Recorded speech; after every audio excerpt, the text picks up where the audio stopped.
بسم اللہ الرحمن الرحیم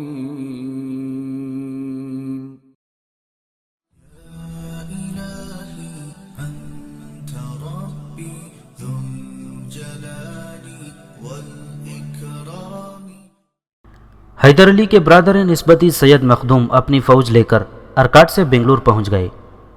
حیدر علی کے پاس اس کے سوا کوئی چارہ نہیں تھا کہ وہ آگے بڑھ کر سرنگا پٹنم پر قبضہ کر لے۔ اپنے اسی منصوبے کے تحت حیدر علی برق رفتاری کے ساتھ سرنگا پٹنم پہنچا اور اس نے محل پر گولہ باری شروع کر دی۔ گولہ باری کے ساتھ ساتھ حیدر علی کے نقیب چیخ چیخ کر کہہ رہے تھے، یہ گولہ باری اس وقت تک جاری رہے گی جب تک کھنڈے راؤ کو ہمارے حوالے نہ کر دیا جائے گا۔